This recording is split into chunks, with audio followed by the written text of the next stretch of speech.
welcome. Namaste, dear engineers. Welcome back to the channel.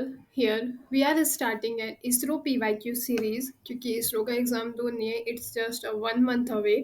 सो हम आज से स्टार्ट कर रहे हैं PYQ सीरीज़ जिसमें हम पिछले जो भी एग्जामिनेशन में जो भी क्वेश्चंस आए हुए हैं उनको डिस्कस करेंगे, उनके आंसर्स पता करेंगे, का एक्सप्लेनेशन जानेंगे और ये देखेंगे कि इसरो एग्जैक्टली क्वेश्चंस देता किस टाइप के हैं. सो स्टार्ट करते हैं हम आज की वीडियो जहाँ पर हम हर एक क्वेश्चंस को डीप में जाके देखने वाले हैं. अगर आप गेट के प्रिपरेशन कर रहे हो या यूजीसी नेट की प्रिपरेशन कर रहे हो या किसी भी पीएसयू की प्रिपेयर कर रहे हो तो ये सीरीज आपके लिए गोल्ड माइन है. तो पेन उठाओ, नोट्स बनाओ और वीडियो के एंड तक अपना स्कोर कमेंट करना मत भूलना. हाँ, और लाइक शेयर और सब्सक्राइब ज़रूर करना ताकि ये वीडियो आपके साथ साथ और भी लोगों के लिए हेल्पफुल हो सके. चलो शुरू करते हैं डे 1 का पहला धमाका. Question number 1. Question that is the maximum number of edges in n node undirected graph without self loop is. कोई भी ग्राफ में n नोड्स है और सेल्फ लूप नहीं है तो मैक्सिमम कितने एड्स हो सकते हैं. The correct answer is n into n minus one by two. Undirected graph में हर एड्स दो नोड को कनेक्ट करता है और self loop not to itself allowed नहीं है. तो total possible connections is equals to combination of two nodes out of n is equals to nc2, that is n into n minus 1 by 2. ये formula तब apply होता है जब graph fully connected हो, मतलब हर नोड हर दूसरे नोड से connected हो. Now let's come to our next question, that is the number of different non isomorphic trees with n is equals to 4 vertices is. अगर ग्राफ में 4 वर्टाइसेस है तो कितने different non isomorphic trees possible है. The correct answer is 2. Non isomorphic trees का मतलब है ऐसे ट्रीज जो स्ट्रक्चर वाइज अलग हो, चाहे उनमें सेम नंबर ऑफ नोड्स हो. फॉर n इक्वल्स टू 4 सिर्फ दो यूनिक ट्री शेप्स पॉसिबल है. फर्स्ट इज स्टार ट्री जिसमें एक सेंटर नोड कनेक्ट होगा 3 डिफरेंट लीफ नोड से. Second one is path tree, एक linear chain of 4 nodes like a straight line. इन दोनों ट्री का स्ट्रक्चर अलग है और एक को दूसरे में कन्वर्ट नहीं किया जा सकता है just by renaming vertices. So I hope आपको आइसोफेरिक ट्रीज का कॉन्सेप्ट क्लियर हुआ होगा. Now let's come to our next question, that is for the simple graph G with V vertices and E ends, if G is planar graph then E is less than equals to. Now अगर graph G simple और planner हो और उसमें V vertices हो तो maximum कितने ads हो सकते हैं. The correct answer will be 3V minus 6. Planar graph वो होता है जिसमें हम प्लान पे ड्रॉ कर सकते हैं बिना किसी एड्स को क्रॉस किए. For a connected planar graph with V is less than equals to 3, maximum number of edges is bounded by E is greater than equals to 3V minus 6. ये formula Euler's formula से derive होता है. V minus E plus F is equals to 2, जहाँ F is equals to number of faces है. ये concept circuit layout में ज़्यादा use होता है. Now let's come to our next question. A cache memory needs an access time of 30 ns and main memory 150 ns. If the hit ratio is 80%, what is the average access time of CPU? Now अगर cash के access time 30 N है, main memory का 150 N और hit ratio 80% है तो CPU का average access time क्या होगा. So the correct answer is 54 n. Here hit ratio 0.8, miss ratio 1 minus H जिसको डिनोट करते हैं वो क्यू होगा 0.2 और average access time A A T is hit ratio into cache time plus 1 minus h into main memory time. That will be AAT is equals to 0.8 into 30 plus 0. 2 into 150, that is 24 plus 30, that is 54 ns. Now, let's continue with our next question, that is in a CPU design, the control unit generates control signal for various component. This generation is often applied using CPU design में control signals generate करने के लिए कौन सा method use होता है? The correct answer is micro programming and hardwire logic. CPU का brain CPU control unit का ब्रेन होता है। ये बताता है कि कौन सा कंपोनेंट कब एक्टिव होगा। हार्डवायर्ड लॉजिक फास्ट और फिक्स्ड लॉजिक सर्किट यूज करता है। स्पीड हाई होती है बट फ्लेक्सिबिलिटी लो होती है। माइक्रो प्रोग्रामिंग कंट्रोल सिग्नल्स को मेमोरी में स्टोर किया जाता है एज माइक्रो इंस्ट्रक्शंस। फ्लेक्सिबल और इजी टू मॉडिफाई होता है। रजिस्टर बैंक्स और बस स्ट्रक्चर डेटा ट्रांसफर के लिए यूज होते हैं, नॉट कंट्रोल सिग्नल जनरेशंस के लिए। Now let's come to our next question, that is which interrupts in 8085 microprocessor is unmaskable?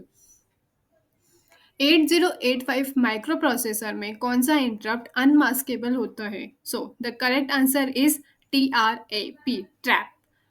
8085 में इंटरप्ट एक्सटर्नल सिग्नल होते हैं जो सीपीयू का नॉर्मल फ्लो रोककर अर्जेंट टास्क एग्जीक्यूट करते हैं। टीआरएपी सबसे पावरफुल इंटरप्ट है। ये अनमास्केबल होता है, मतलब इसे डिसेबल नहीं किया जा सकता है। अगर हम बात करें आर एस टी 5.5 या आर एस टी 6.5 और आर एस टी 7.5, ये मास्केबल इंटरप्ट है। सीपीयू इनके इनेबल डिसेबल कर सकता है। ट्रैप का प्रायोरिटी भी हाईएस्ट होती है और ये बोथ इट्स ट्रिगर्ड और लेवल सेंसिटिव होता है। Now, let's come to our next question, that is the software matrix used to measure the degree of interdependence between modules is called. कौन सा मैट्रिक्स मॉड्यूल का बीच इंटरडिपेंडेंस को major करता है? The correct answer is coupling. Coupling जो major करता है कि एक मॉड्यूल दूसरे मॉड्यूल पे कितना डिपेंडेंट है। जितना ज़्यादा कपलिंग होगा उतना ज़्यादा risk of ripple effects during changes. अगर हम बात करें कोहिजन की, ये मेजर करता है कि एक मॉड्यूल के अंदर फंक्शनैलिटीज कितनी लॉजिकली रिलेटेड है। और मॉड्यूलरिटी डिज़ाइन प्रिंसिपल है, not a matrix. Complexity code का लॉजिकल डिफिकल्टीज बताता है, not interdependence. Now, let's come to our next question, that is which of the following is considered as non-functional requirement in software engineering? इनमें से कौन सा non functional requirement है? The correct answer is system throughput. Functional requirement ये बताता है कि system क्या करेगा, जैसे लॉगिन, रिपोर्ट जनरेशन या calculation logic. Non functional requirement ये बताता है कि सिस्टम कैसे बिहेव करेगा, जैसे परफॉर्मेंस, स्केलेबिलिटी, रिलायबिलिटी और सिक्योरिटी। सिस्टम थ्रूपुट एक परफॉर्मेंस मैट्रिक्स है। ये बताता है कि सिस्टम एक टाइम में कितने टास्क एफिशिएंटली प्रोसेस कर सकता है, इसलिए ये नॉन फंक्शनल रिक्वायरमेंट है के कैटेगरी में आता है। नाउ आई होप सो आपको इसका कॉन्सेप्ट क्लियर हो गया। Let's moving forward our next question, that is the phase of a compiler that checks from the type compatibility and performance implied type conversion is the। कौन सा phase type compatibility check करता है और इम्प्लिट type conversion perform करता है? The correct answer is semantic analysis. Compiler के multiple phase होते हैं। लेक्सिकल एनालिसिस टोकन बताता है, कीवर्ड्स आइडेंटिफायर और लिटरल का। सिंटैक्स एनालिसिस ग्रामर चेक करता है और पास ट्री बनाता है। Semantic analysis type compatibility check करता है, जैसे आईएनटी प्लस फ्लोट तो इम्प्लिसिट कन्वर्जन करेगा। Next is intermediate code generation, जो कि मशीन इंडिपेंडेंट कोड बनाता है। सिमेंटिक एरर के बाद का स्टेप होती है। सिमेंटिक फेस इंश्योर करता है कि मीनिंग ऑफ कोड वैलिडेट हो और टाइप रूल्स वायलेट ना हो. Now let's come to our next question, that is what is the maximum number of shift and reduce action combined that can be performed during the passing of an input string of length n using a LALR1 parser. अगर input string length n है तो LALR1 parser maximum कितने shift और reduce action perform करेगा. The correct answer is big O of n. LALR1 parser एक bottom up parser होता है जो शिफ्ट रिड्यूस स्ट्रेटेजी यूज करता है. शिफ्ट मतलब इनपुट सिंबल को स्टैक में डालना और रिड्यूस मतलब स्टैक के टॉप सिंबल को ग्रामर रूल से रिप्लेस करना. हर इनपुट सिंबल के लिए एक शिफ्ट और कुछ लिमिटेड रिड्यूस एक्शन होते हैं, इसलिए टोटल एक्शन लीनियर होती है, मतलब बिग O ऑफ n होती है. ये efficient parsing strategy compiler optimisation के लिए क्रिटिकल है, specially in syntax directed translation and code generation. Now let's come to our next question, that is which concurrency control protocol ensure both conflict serializability and is free from deadlock. कौन सा protocol conflict serialisability ensure करता है और deadlock से भी free होता है. So the correct answer is time stamp ordering, TO. Conflict serialisability मतलब ट्रांजैक्शन का एग्जीक्यूशन ऑर्डर इक्विवेलेंट होना चाहिए किसी सीरियल शेड्यूल के. डेडलॉक फ्री मतलब कोई ट्रांजैक्शन इनडेफिनेटली वेट नहीं करेगा किसी रिसोर्स के लिए. If we talk about 2PL, two phase locking, conflict serialisability तो है, लेकिन डेडलॉक हो सकता है due to lock waiting. Time stamp ordering, TO, हर ट्रांजैक्शन को एक टाइम स्टैम्प मिलता है और ऑपरेशन यूज उस ऑर्डर में एग्जीक्यूट होता है, इसीलिए डेडलॉक अवॉइड होता है क्योंकि कोई वेट नहीं होता है. ये कॉन्सेप्ट हाई कंकरेंसी सिस्टम और ट्रांजैक्शन शेड्यूलिंग के लिए क्रिटिकल है, specially in banking, e-commerce and PSU exams. Now let's moving forward our next question, that is which of the following features is characteristic of red 5. red 5 की characteristic features इनमें से कौन सी है. Correct answer is distributed parity. RAID, जिसका full form होता है redundant array of independent disk, एक टेक्निक है जो मल्टीपल हार्ड ड्राइव को कंबाइन करता है फॉर परफॉर्मेंस और reliability. RAID 5 minimum 3 disk use करता है और डेटा के साथ प्रायोरिटी बिट्स भी स्टोर करता है for recovery. If we talk about distributed parity, parity bits हर डिस्क पे रोटेट होते हैं, कोई सिंगल डेडिकेटेड प्रायोरिटी डिस्क नहीं होती है. अगर एक डिस्क फेल हो जाए तो बाकी डिस्क और पैरिटी से डेटा रिकनेक्ट हो सकता है. Now, let's come to our next question, that is if A is a skew semantic matrix, then its transpose AT is equals to. अगर मैट्रिक्स A स्क्यू सिमेट्रिक हो तो उसका transpose AT क्या होगा. Skew symmetric matrix की definition होती है AT is equals to -A. So the correct answer is -A. मतलब अगर आप मैट्रिक्स A का ट्रांसपोज लो तो उसका रिजल्ट नेगेटिव वर्जन होता है. इसका मतलब है A of IJ is equals to -A of IJ, ना कि AIJ is equals to AIJ.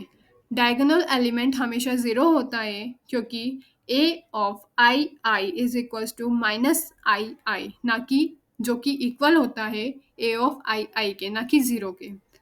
So let's come to our next question, that is which memory allocation scheme suffers from external fragmentation.